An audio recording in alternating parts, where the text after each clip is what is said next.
KD পাঠকের নাম শুনেন নাই? KD Pathak everybody knows KD Pathak. To be a successful defence lawyer take lesson from KD Pathak. তো ওকালতি জিন্দিগিটাও আমার কাছে মনে হয় আর্ট হিসেবে ফুটিয়ে তুলতে গেলে এটাও একটা গভীর সাধনার ব্যাপার। কিভাবে কথাটা বলা হবে, কোন কথাটা আগে বলা হবে, কোন কথাটা পরে বলা হবে, কোনটাতে বেশি স্ট্রেস দেওয়া হবে, কোনটাতে কম স্ট্রেস দেওয়া হবে, এগুলো সাধনা ছাড়া হয় না। আমি মাঝে মাঝে দেখেছি একটা মানুষকে যখন আর্মি অফিসার বানানোর জন্য নিয়ে যাওয়া হয় তখন 24 মাস তাকে ভাটিয়ারিতে রাখা হয়। 24 মাস পরে যখন পাসিং আউট হয়, আমাদের আত্মীয় স্বজনরা যারা এইভাবে আর্মি অফিসার হয়েছেন 24 মাস পরে যখন আসতো পাসিং আউট হয়ে, আমরা মানুষটাকে অনেক সময় দেখে চিনতে পারতাম না, কারণ তার চেহারা পরিবর্তন হয়ে গেছে, স্বাস্থ্য পরিবর্তন হয়ে গেছে, সাইজ পরিবর্তন হয়ে গেছে, এত রিগোরাস ট্রেনিংয়ের মধ্য দিয়ে গিয়েছে। এখানেও যারা আইন পেশায় আর্টিস্টিক ওয়েতে এটাকে প্রেজেন্ট করতে চাইবে, আমার বিবেচনায় তাদের জীবনটাও প্রিলিমিনারি সময়টা এই ধরনের একটা গভীর রিগোরাস প্রসেসের মধ্য দিয়ে যেতে হবে। এখন রিগোরাস প্রসেসের মধ্য দিয়ে না যেতে পারলে তো মাথা খুলবে না, কলম খুলবে না, পড়ার ধরন চেঞ্জ হবে না। সকলেই পড়ে, আমিও পড়ি, তা আমি তো আর আর্টিস্টিক হব না, আমি তো আর শিল্পী হব না। শিল্পী সে হবে সকলের মতো আমি যখন ভিন্নভাবে পড়তে পারি। খন্দকার মাহবুব হোসেন স্যারের কথা আমি এখানে বলি একটু। স্যার মাঝে মাঝে আমারে বলতেন পেপার বুক পড়ো, আমি গল্পের ছলে কথাগুলো বলি শেষ করে দিব। বলছি পেপার বুক পড়ো। সিরাজি নামে একটা লোকের কেস করতে গেলাম, আমাকে বলেন তুমি পেপার বুক পড়ো। তা আমি পেপার বুক পড়ছি, ওয়াইফ কিলিং কেস। একজন রিক্সাওয়ালা সারাদিন রিক্সা চালিয়ে বাড়িতে আসছে ঘর্মাক্ত অবস্থায়। সে স্বীকারোক্তিমূলক জবানবন্দি দিয়ে বলছে এই কথাগুলো, যে বাড়িতে আসলাম, এসে দেখি আমার ওয়াইফ তরকারি কাটতেছে। তাকে বললাম আমাকে একটা ডিম বাইজে দে। সে আমাকে একটা গালি দিল, গালি দিয়ে বলল তুই আমার কাছে চাস কেন, তোর মার কাছে গেছা। এই প্রেক্ষিতে গ্রামে শিলপাটা আছে, শিলপাটা, ওই শিল আর পাটার শিলটা উনি হাতে নিল, হাতে নিয়ে ওই শিলটা দিয়ে একটা ঢিল মারছে। ওই ঢিল মারার পরে মাথার মধ্যে লাগছে, ব্রেনে হ্যামোরেজ হয়েছে, হাসপাতালে নিছে, মারা গেছে। নিম্ন আদালত তাকে মৃত্যুদণ্ড দিয়েছে। এই কনফেশনটা যখন পড়ে শোনাচ্ছি আমি, পটুয়াখালীর কেস, স্যার আমাকে বলেন আবার পড়ো। আবার পড়লাম। স্যারের হাতে একটা আংটি ছিল, আংটি। তো এই আংটিটা এরকম করে একবার ঢোকায় একবার বের করে, একবার ঢোকায় একবার বের করে, আর গুনগুন গুনগুন করে। তা আমি আবার পড়ে শোনালাম কনফেশনটা। কি করব স্যার? বলে আবার পড়ো। আবার পড়ছি, পড়ে বলে যে কি বললা, কি বললা? শিল, শিল, শিল, শিল, শিলটা একটা দাগ দাও। তো দাগ দিলাম শিল। বলে এইটাই আর্গুমেন্ট, শিল। তো বলে স্যার শিলের কি আর্গুমেন্ট হবে? বলে এটা কালকে কোর্টে, my lord justice Ruhul Kuddus এখনও আছেন।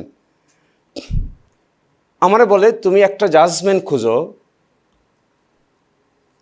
Provocation varies person to person. এই থিওরি আমি এখানে অ্যাপ্লাই করব। Provocation is such a theory, it varies person to person.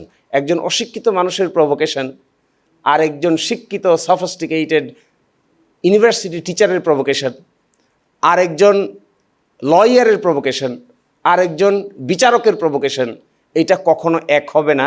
আমি এই আর্গুমেন্ট এখানে করতে চাই। কারণ দ্য পার্সন ওয়াজ এ রিক্সাওয়ালা, হোল ডে তিনি রিক্সা পোলার, রিক্সা চালাইছেন, ঘর্মাক্ত অবস্থায় বসছেন, আসছেন বাড়িতে ডিম দিয়ে, একটা ডিম বাজি করে দিয়ে। তারপরে আমাকে বললেন খুঁজতে, আমি ইন্ডিয়ান জাজমেন্ট খোঁজা শুরু করলাম। বাংলাদেশে এরকম কোনো জাজমেন্ট নাই। 1931-এর প্রিভি কাউন্সিলের এক জাজমেন্ট পেলাম যে provocation depends on the nature and character of a particular individual and the context and the circumstances under which he was nurtured.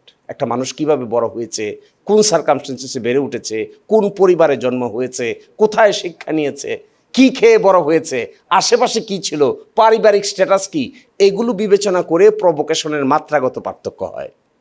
গালি দেয় মানুষ, শিক্ষিত মানুষের গালি একরকম, অশিক্ষিত মানুষের গালি আরেক রকম, ছাত্রদের গালি একরকম, ম্যাচিউরদের গালি আরেক রকম।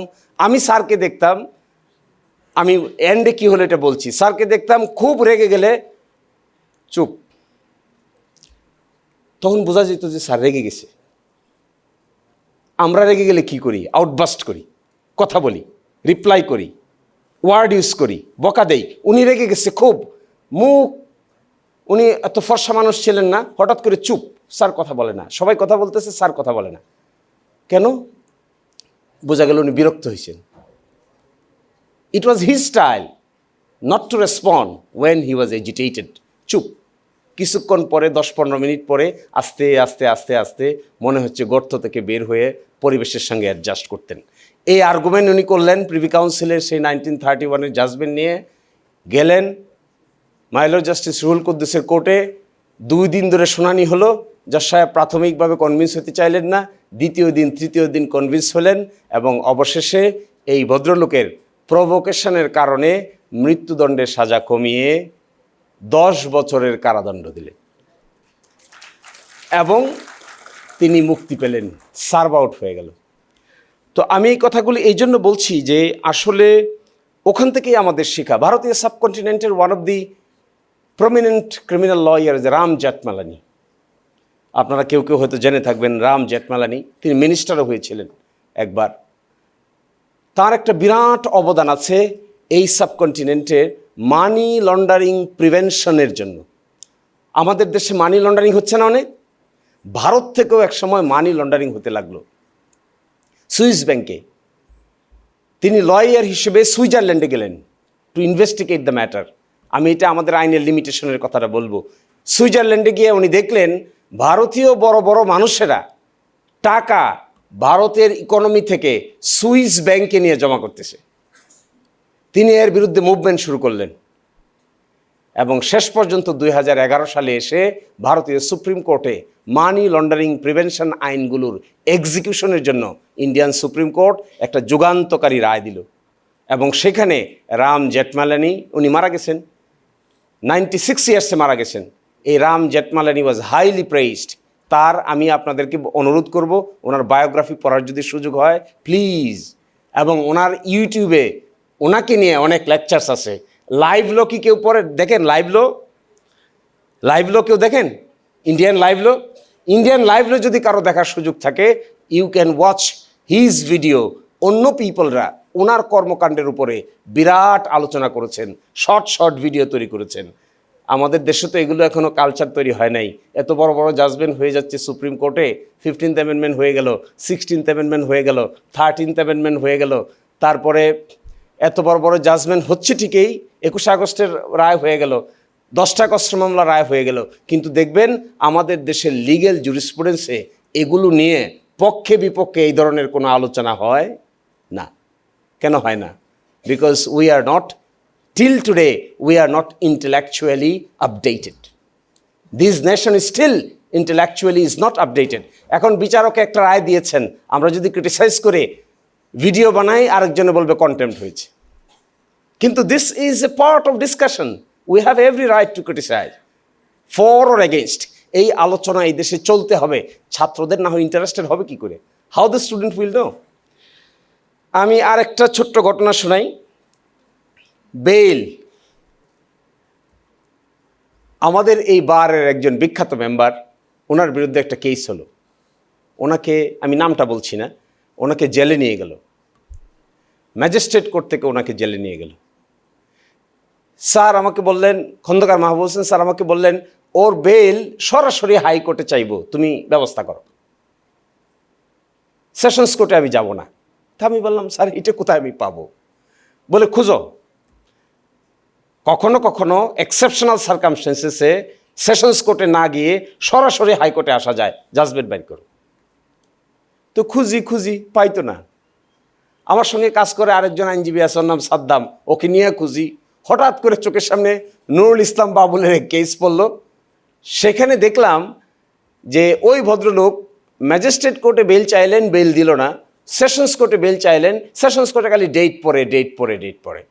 তখন তিনি করলেন কি, সেশনস কোর্টকে ডিঙে ম্যাজিস্ট্রেট কোর্টের অর্ডারটা নিয়ে সরাসরি হাইকোর্টে আসলেন। হাইকোর্ট বেল দিয়ে দিল। হাইকোর্টের অর্ডারের বিরুদ্ধে সরকার সুপ্রিম কোর্টে গেল। সুপ্রিম কোর্টে লিভ দিয়ে শুনানি হলো। সেখানে বিস্তারিত সুপ্রিম কোর্ট বলে দিল, in exceptional circumstances you can come to the High Court directly bypassing the Sessions Court.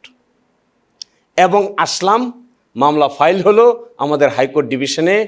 ওই বিজ্ঞ আইনজীবীকে হাইকোর্ট ডিভিশন সরাসরি বেল দিলেন।